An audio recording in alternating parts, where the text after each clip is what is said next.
Hello everyone, this is Judhishti and welcome to Judhishti Rahul. How are you all? I hope you all are doing well. Today we will discuss about the most important topic and my favorite topic of English grammar, that is all about preposition. As you know that we have discussed in past classes about preposition of time and preposition of places. But in today's class we will discuss all about preposition of direction. यानी कि preposition का तीन parts होता है, preposition of time, preposition of place and preposition of direction. हमने पिछले class में preposition of time and preposition of place के बारे में ऑलरेडी डिस्कस कर चुके हैं. अगर वो वाले वीडियो आपने नहीं देखा तो मैं आई बटन पर लिंक दे दूंगा, जाकर वहां देख लीजिए. So today we will discuss all about preposition of direction. ये बहुत ज्यादा इंपॉर्टेंट है आपका स्पोकन इंग्लिश को ऐसे करेक्ट करने के लिए. जो बहुत सारे बच्चे हैं जो प्रीपोजिशन ऑफ डायरेक्शन के बारे में नहीं जानते और वो खुद जाके एग्जाम में गलत कर देते, किसी तरह के कॉम्पिटिटिव एग्जाम में गलत कर देते, किसी तरह का स्पोकन इंग्लिश में गलत बोल देते. लेकिन अगर आपने आज के इस वाले वीडियो को लास्ट तक देखा ना, एंड तक देखा ना, मैं वादा के साथ कह सकता हूं आपका स्पोकन इंग्लिश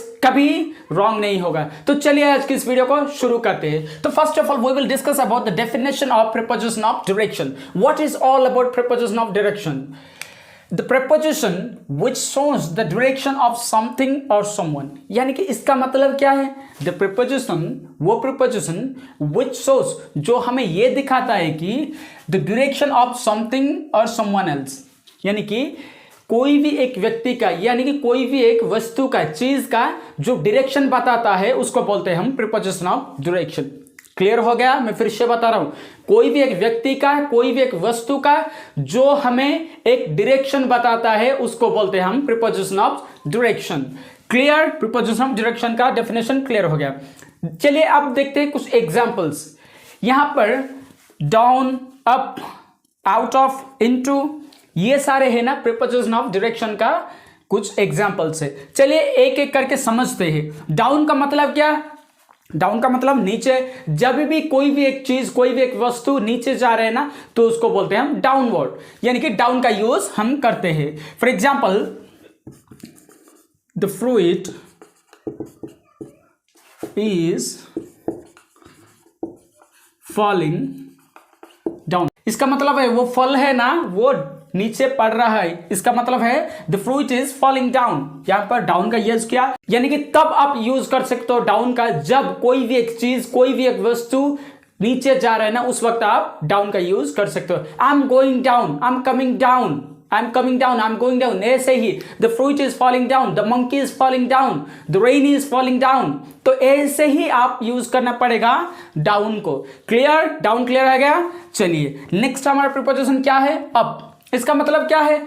इसका ऑपोजिट है. इसका ऑपोजिट है. जब भी कोई भी एक चीज हो, कोई भी एक पर्सन ऊपर जा रहे हैं ना तो वहां पर यूज करना पड़ेगा अप. फॉर एग्जाम्पल देखिए यहां पर I am going up to the room. I am going up to the room, यानी कि मैं रूम के ऊपर जा रहा हूं. यहां पर अप का यूज किया. जब भी कोई भी एक चीज, कोई भी एक व्यक्ति ऊपर जा रहे हैं ना तो वहां पर यूज करना पड़ेगा अप. क्लियर हो गया ये भी. चलिए हमारा नेक्स्ट प्रीपोजिशन क्या है? Out of. आउट ऑफ का मतलब क्या है? आउट ऑफ का मतलब जब भी कोई भी एक चीज कोई किसी जगह के कवर में है ना तो उसको बाहर निकालने को क्या बोलते हैं? Out of. फॉर एग्जाम्पल देखिए, एग्जाम्पल की मदद से समझते हैं. Please out of the mobile from the box. Please out of the mobile from the box. यानी कि out of का मतलब वो मोबाइल ऑलरेडी बॉक्स में है.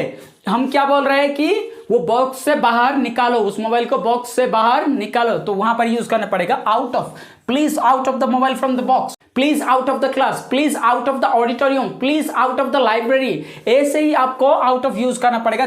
ठीक है. तो उसके बाद क्या आता है हमारा नेक्स्ट प्रीपोजिशन जो है इनटू. इसका मतलब है, इसका ऑपोजिट है. ऑपोजिट का मतलब क्या? ये आउट ऑफ बाहर निकाला है. इनटू का मतलब अंदर डालना. चलिए for example, I am going into the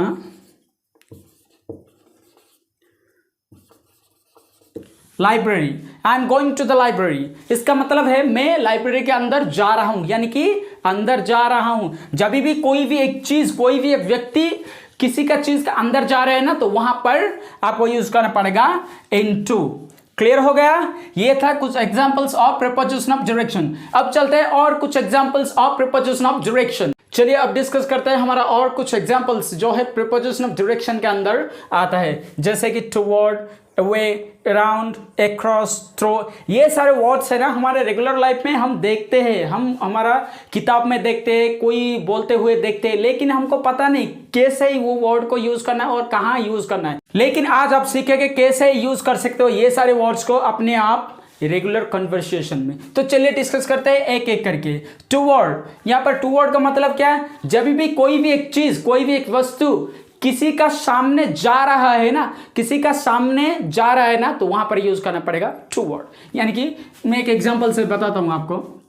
ये ट्रेन आ रहा है, समझो ये ट्रेन है, समझो ये ट्रेन है, ये ट्रेन आ रहा है, यहां से आ रहा है, और अगर मैं इसके फ्रंट को जाऊंगा तो वहां पर यूज करना पड़ेगा टुवर्ड। फॉर एग्जाम्पल देखिए, आई am going towards the train, I am going towards the train। ये इसका मतलब है मैं ट्रेन के सामने से जा रहा हूं, सामने जा रहा हूं, ट्रेन के सामने जा रहा हूं। तब आप यूज कर सकते हो टुवर्ड्स जब कोई भी एक व्यक्ति, कोई भी एक चीज, किसी भी तरह का चीज के सामने जा रहा है ना, तो वहां पर यूज करना पड़ेगा टुवर्ड्स। उसके बाद हमारा नेक्स्ट प्रीपोजिशन है जो है वे। इसका मतलब है इसका ऑपोजिट। जब कोई भी एक चीज सामने जा रहा है ना, तो वहां पर यूज करना पड़ेगा टुवर्ड। जब भी कोई भी एक चीज विपरीत, ऑपोजिट जा रहा है ना, तो वहां पर यूज करना पड़ेगा वे। इसका मतलब है आई am going away from the train, I am going away from the train. इसका मतलब है मैं ट्रेन के ऑपोजिट में जा रहा हूं। ट्रेन यहां से यहां जा रहा है और मैं यहां से यहां जा रहा हूं, तो इसका मतलब है अवे। आप अवे तब यूज कर सकते जब भी कोई एक चीज ऑपोजिट डायरेक्शन में जा रहा है ना, तो वहां पर यूज करना पड़ेगा अवे। उसके बाद अराउंड। अराउंड का मतलब क्या? ये एक चीज है ना, तो इसका चारों तरफ अगर कुछ है ना, तो वहां पर यूज करना पड़ेगा अराउंड। फॉर एग्जाम्पल देखिए, I am running around the car, I am running around the car. इसका मतलब है ये एक कार है, ये कार है, इसका चारों तरफ मैं रनिंग कर रहा हूं, उसका मतलब वहां पर आपको यूज करना पड़ेगा around. Clear? Right. Across. Across का मतलब क्या है?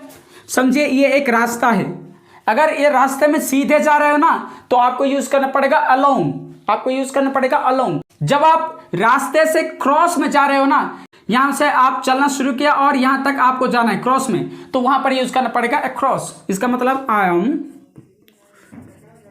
Going across the road. Clear हो गया? राइट। उसके बाद थ्रो। थ्रो का मतलब क्या? जब भी कोई भी एक चीज किसी के अंदर जा रहे हैं ना, तो वहां पर यूज करना पड़ेगा थ्रो। फॉर एग्जाम्पल देखिए, ये एक पाइप है, अगर एक चूहा इसके अंदर जा रहे हैं इस ए से निकलने के लिए, तो वहां पर यूज करना पड़ेगा through. For example the mouse is going through the pipe. Clear हो गया? ये था कुछ एग्जांपल्स जो है प्रीपोजिशन ऑफ डायरेक्शन के अंदर आता है, जैसे कि towards, away, around, across, through, something like this. So this was all about the direction of preposition. We have completed this preposition chapter with this class, and I hope you have got each and everything that I have provided in this class. If you have got the right information, then please do like, share and subscribe this channel. You will get the first notification whenever I'm going to upload the video on my channel. We'll meet in the next video. Stay safe and stay tuned.